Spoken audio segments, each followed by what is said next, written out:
Welcome to Leap Listens. I'm Sarah McGregor.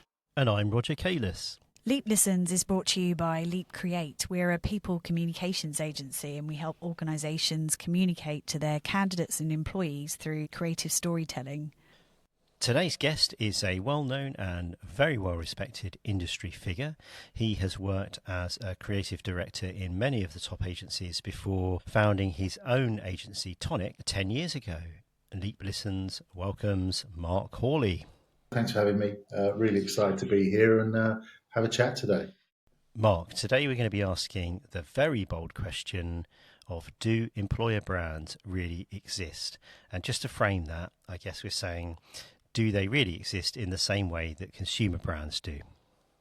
I've been pondering it for around 20 years. And when you think back to the early noughties, which I know I'm going back a long way, but there was a place and there was a thing, if you like, that was called employer brand, but it wasn't really recognised. It was seen as employer marketing. It was seen as something which you used for recruitment only. It eventually meant that it was put in kind of a little box to say we have an employer brand. And the construct of the employer brand, I don't necessarily believe really exists anymore. So Mark, can you expand why you think that is?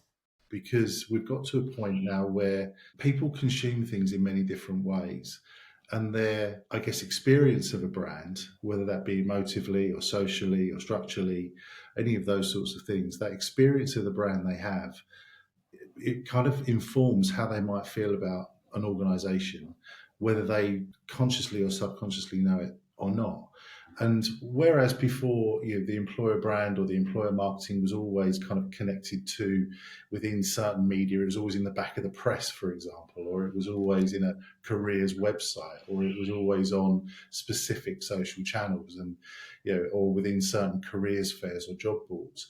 It's diverged, and because of that divergence, you've got this thing now, which I believe is just brand, and it's a voice which, where however you consume it and whatever you're talking about, your audience doesn't really distinguish anymore between, well, that's about a job, or that's about a product, or that's about an organisation. It's Nike talking to me, or it's the Met Police talking to me, or it's Adevinta talking to me. It's not necessarily so divided anymore. That's really interesting to hear you say that, Mark. And I believe that you've got these strong vocational professions like the police or nursing or being a teacher, where there's a strong reason to believe in doing that profession.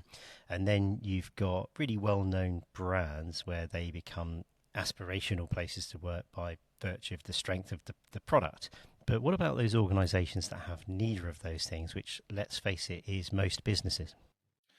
Yeah, I think that comes down to really having a clear point of view, because no matter what organisation or industry you work in, I would like to believe that there's a reason that you're there. Whether you're selling a widget, or whether you're keeping people safe, no matter what you're doing, there's a reason for it, whatever that reason is. And I think that reason needs to manifest in what I would describe as just a really clear point of view. What's the purpose of the organisation? If there isn't a purpose, let's find it.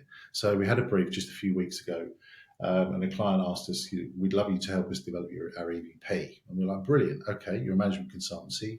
Who are you? What do you do? And they couldn't answer the question. So we then went back a step and said, right, let's define your point of view in the world.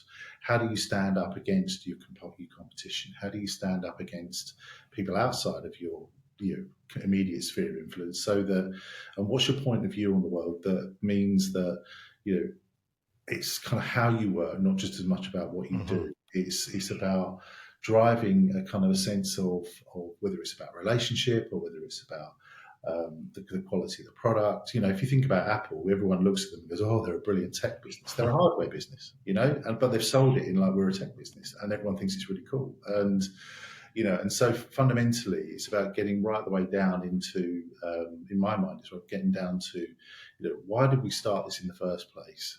Or why are we here? And actually, what do we do that people can connect with? So as agencies, what do you see as our role in helping clients connect with their audiences and building their brand? For years, agencies have developed employer brands around two things: the emotive reasons for joining or for connecting with the organisation, and the functional reasons that you should consider it. But if you think about it, and we go back to that point around, is it an employer brand or is it a brand? It means there are more ways, or there are more things that we should consider in terms of how we get people to bond or connect to us and create that sense of loyalty. And so when you are an organisation that doesn't necessarily have, at this point, or you don't believe you have a kind of a purpose in the world, or you can't really see your point of view, if you think about, all right, well, how do we get people to feel and experience something that personally connects to them? How do we do something that delivers potential social benefit? Or how do we show something that is hard to get anywhere else? Or even it's a good deal, it's a good financial deal. And it can be just as simple as that. There are lots of organisations where people will move for an extra £1 an hour. And they're not connected emotionally, they're not connected socially, but they are connected structurally and financially. So that's fine in many respects. But again, what I kind of see is a lot of organisations, because purpose is almost the new black, right? It is. Oh, absolutely. Yeah. It's like, oh, what's our purpose in life? Yeah. What do we do? How do we behave? What do people want to hear from us?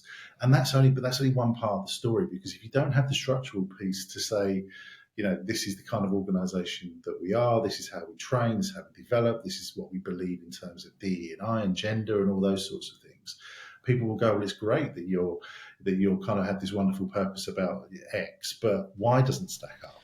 Yeah, that sounds familiar. And so really the employer brand then isn't an employer brand, it's about brand reputation. It lifts up into a reputational story that says, emotively, I feel connected to this. Socially, I can see there is some form of purpose to what they're doing. Structurally, I can see they're an organisation that actually has a lot to offer. And financially, I can see it's a good deal. The best employer brands build reputation, or the best brands build reputation. It's not about transaction, because that basically says, you give me your time, I will give you some money. It's funny you should say that, because one of our guests, Susan Lamott, CEO of Exactrio, talked about this very thing, moving beyond the transactional to a more relationship-based approach. It's really interesting, actually, because one of the things that we're discovering through the research that we're doing is that we're actually uncovering issues that are sort of business related, and we can't paper over those with messaging and a creative solution. So, Mark, are you finding the same issues when you're doing your research? A lot of our work at the moment is moving not just in the kind of talent space. We're also doing a lot of B2B content and a lot of B2B brand work, because the line is so blurred now between the two. You then, organisations are saying, well, you know us so well, you know how our people tick, and there's that old phrase in there: people are our most important asset. Absolutely, yeah. There are, whilst there is a brand voice that you then tune to different groups, whether it's the talent group, corporate group, consumer group, whatever it might be. There is still two voices within the organisation. There's the organisational voice of X organisation, and then there are the people voice. And actually, what marketing teams have now seen, and Currys are doing it brilliantly well at the moment.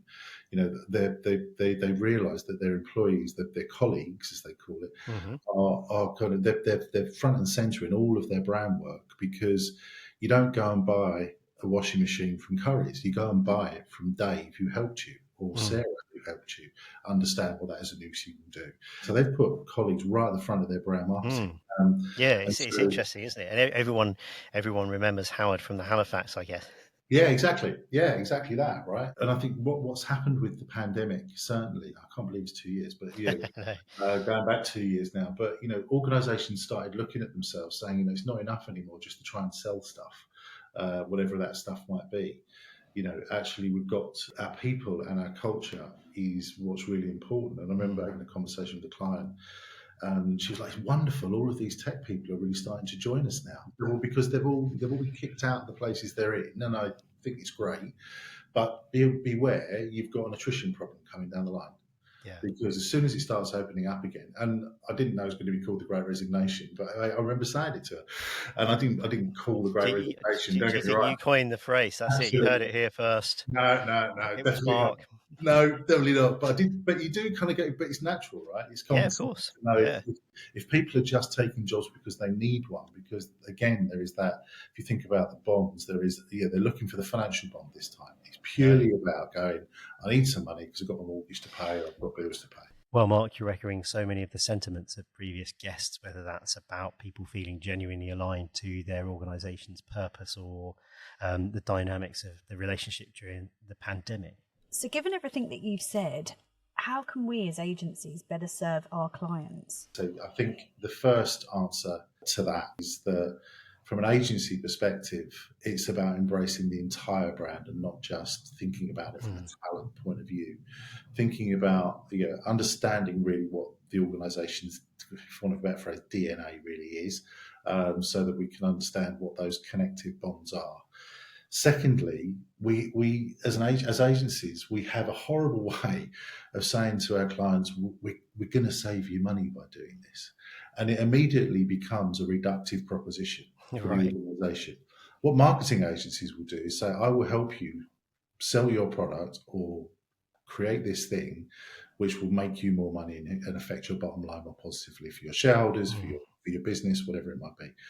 But what agencies do in our market, and actually what talent acquisition people do in our market a lot, some of the time, most of the time, is think, can it save me money? Can it save me money on third-party recruiting? Can it save me money in hiring? Can it save me time? Can it save my attrition?